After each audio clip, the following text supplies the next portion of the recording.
우리는 살아가면서 많은 선을 긋습니다. 학창시절에는 9시 전에는 꼭 들어와야 돼. 부모님이 그은 선들이 있죠. 또는 나쁜 습관을 끊기 위해서 오늘부터는 내가 절대 이거 하지 않을 거야 라는 스스로 다짐하는 어떤 결단의 선들이 있습니다. 어렵게 판자촌에서 살다가 드디어 아파트로 이사 갈 때 그렇게 말하죠. 이제는 절대 가난하게 살지 않을 거야 라는 그런 말들을 한 내 마음의 경계선, 그런 선들이 있습니다. 이 모든 선 긋기는 과거와 단절하고 새로운 시작을 하려는 그런 마음을 담고 있습니다. 우리 신앙생활에 있어서도 이 선을 그을 때가 있습니다. 신앙인에게 있어서 가장 의미 있고 중요한 선이 무엇일까요? 그것이 세례의 선입니다. 이 세례가 우리의 신앙에서 중요한 선 긋기가 된다는 겁니다. 목회 현장에서 이런 질문들을 받습니다.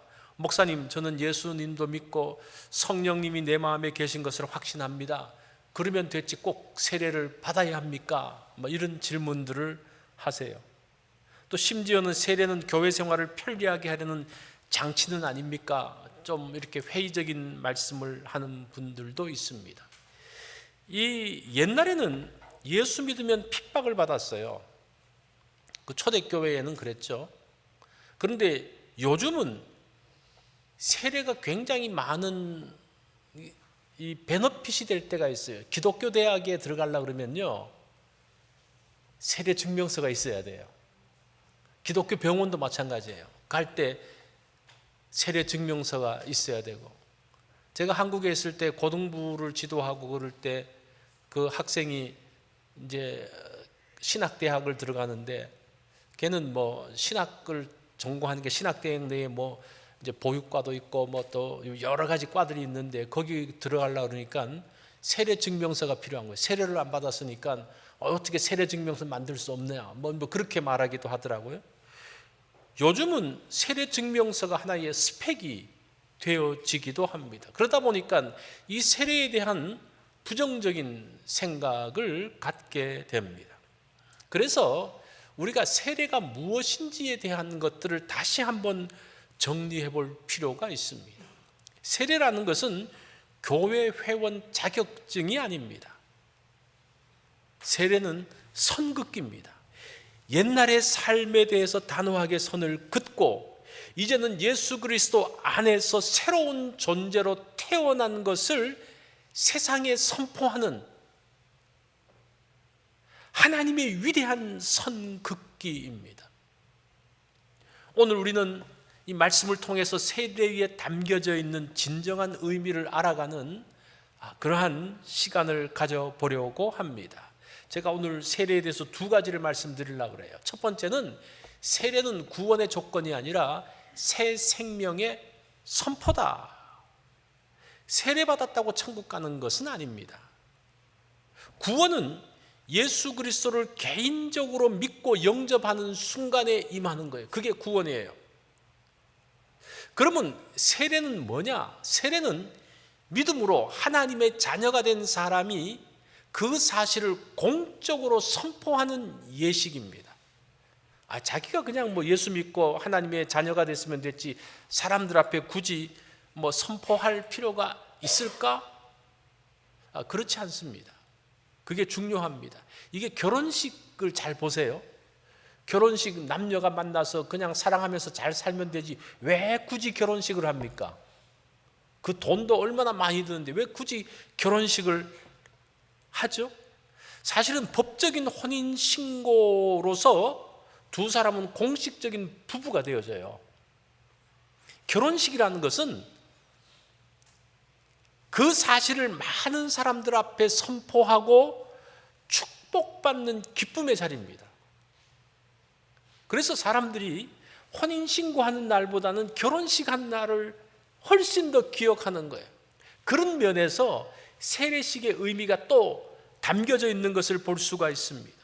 예수님을 영접하면 하나님의 자녀가 됩니다. 중요하죠?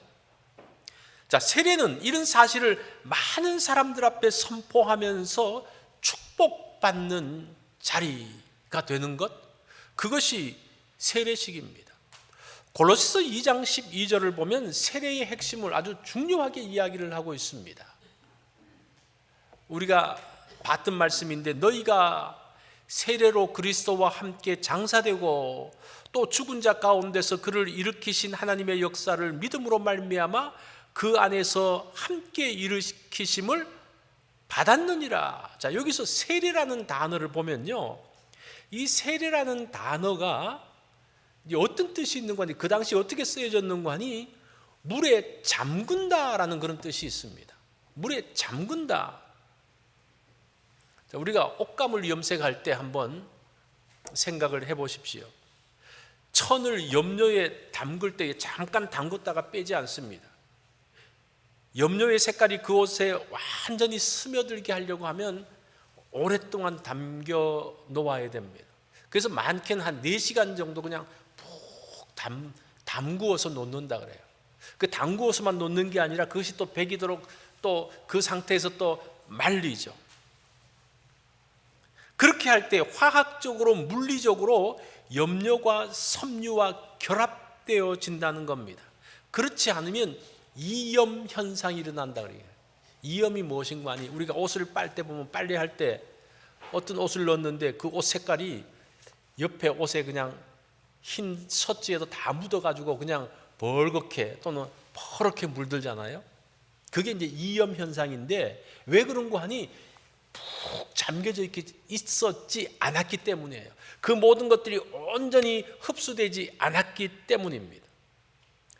세례라고 말할 때 잠금이라는 의미가 있습니다. 이런 의미죠. 세례는 단순히 물을 묻히는 행위가 아닙니다. 우리의 옛자와 죄, 이기심으로 가득했던 그 자아를 물속에 잠근다. 이 잠근다는 말은 그 잠그는 게 아니라 물속에 들어가서 빠져 죽는다라는 그런 의미가 있어요. 그 천을 넣으면요, 원래 색깔은 없어져 버립니다.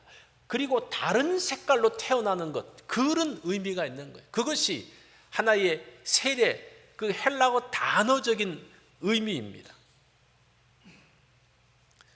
자, 잠궜다가 물속에 나올 때는 그리스도의 새 생명으로 완전히 덮여진 새로운 존재로 나오는 것을 이야기합니다.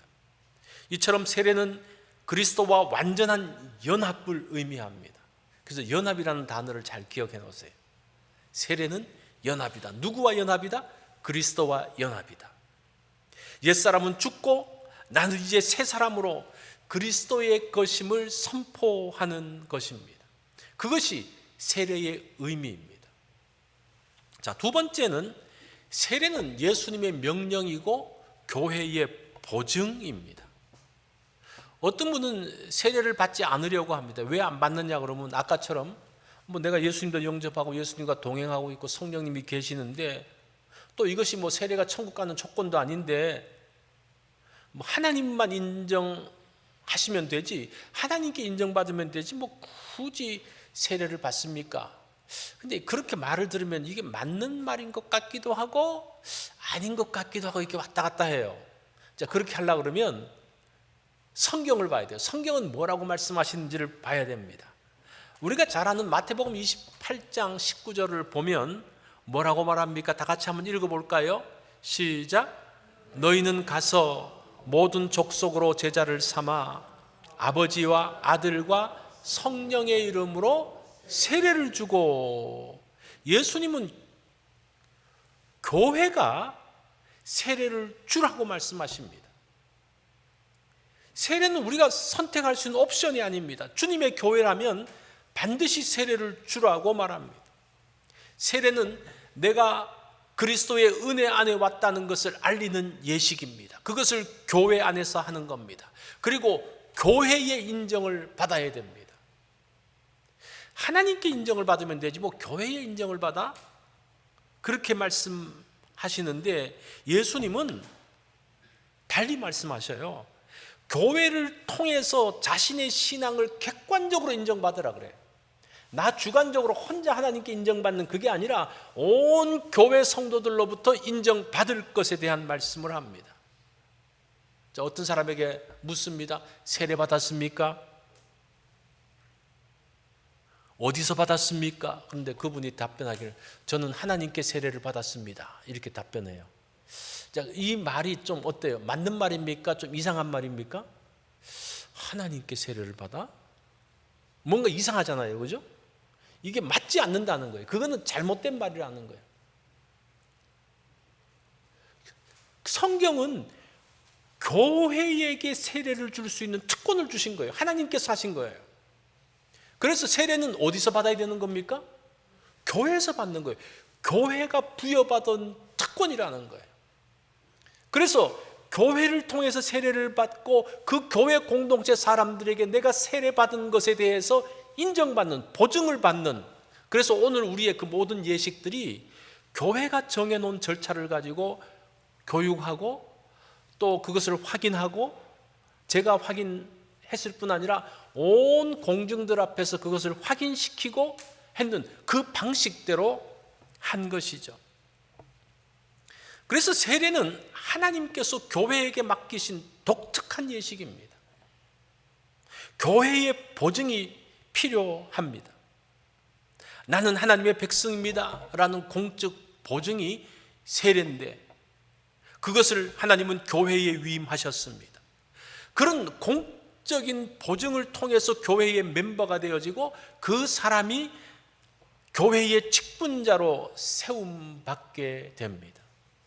그것이 성경이 정해놓은 하나님께서 말씀하신 규칙인 것을 볼 수가 있습니다.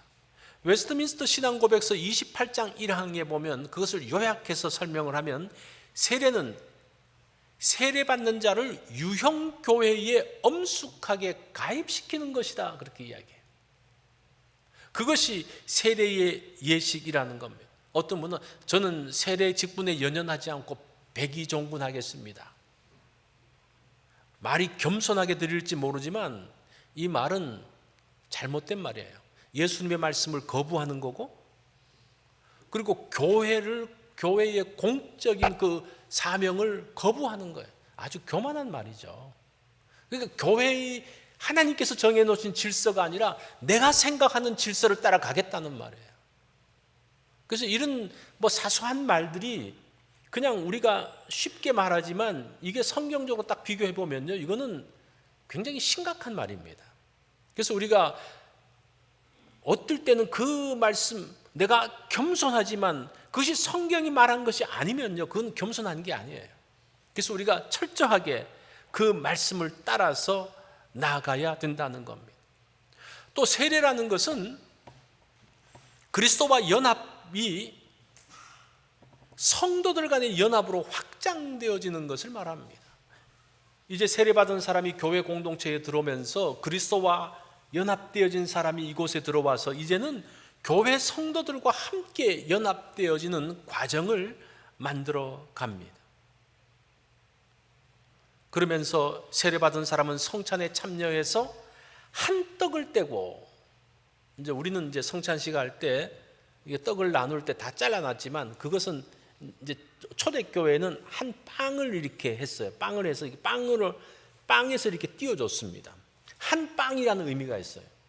그리고 이제 우리가 잔을 마실 때 또 잔을 다 이렇게 나누어서 있지만 원래는 초대교회에서는 한 잔에 이렇게 놓고, 요즘도 그렇게 하는 데가 있는데 코로나 이후에는 잘 모르겠어요. 있는데 어떻게 하는 거니?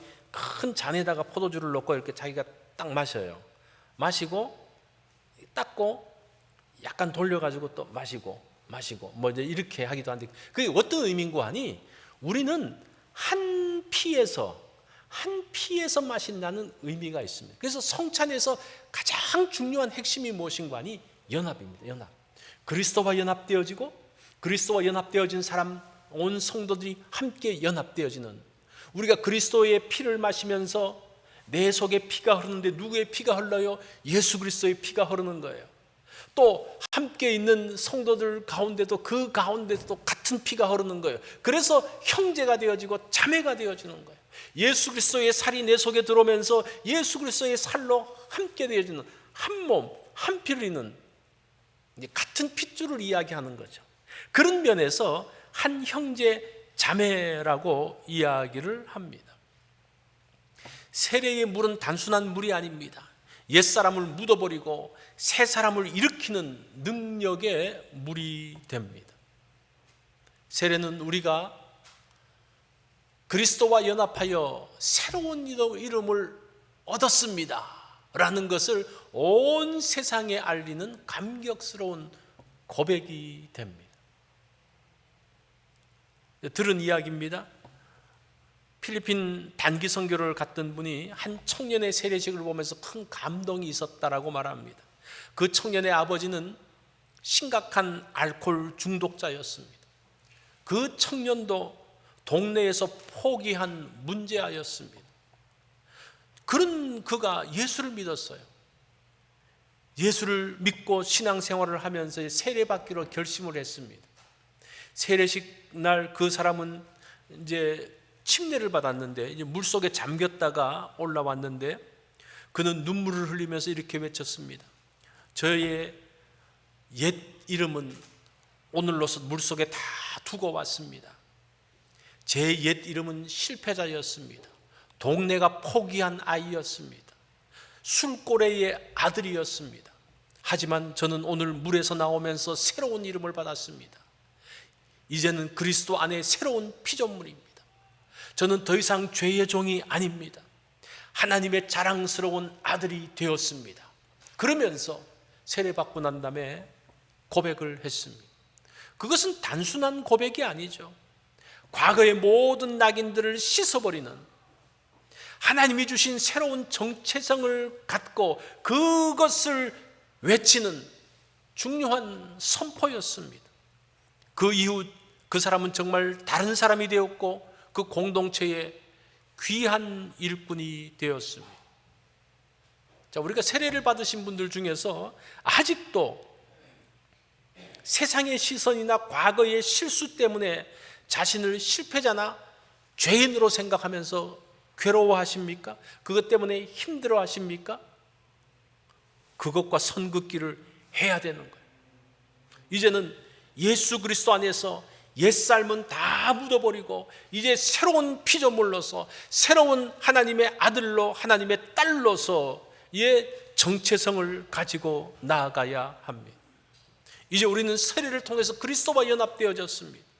우리의 옛자는 다 물속에 버리고 왔습니다. 이제는 하나님 나라의 백성이고 영광스러운 하나님의 자녀가 되었습니다. 자, 세례에서 중요한 것은 연합이라고 그랬죠. 그리스도와 연합하는 것. 성찬에 참여하면서도 기억해야 될 것이 연합입니다. 떡을 떼는 것은 한 떡에서 떼는 거라고 말씀드렸죠. 잔을 마실 때도 한 잔에서 마시는 겁니다. 그렇게 그리스도와 연합되어지고 그렇게 또 성도들과 연합되어졌습니다. 오늘 우리가 또 성찬식을 할 겁니다. 주님께서 말씀하신 대로 그것을 기억하면서 성찬식을 하면서 우리와는 그리스도와 연합되어진 것을 다시 한번 기억하는 시간이 되면 좋겠습니다. 뿐만 아니라 이제 그리스도와 연합되어진 사람들끼리 한 형제 한 자매가 연합되는 것을 경험하는 그러한 성찬식이 되어지기를 바랍니다.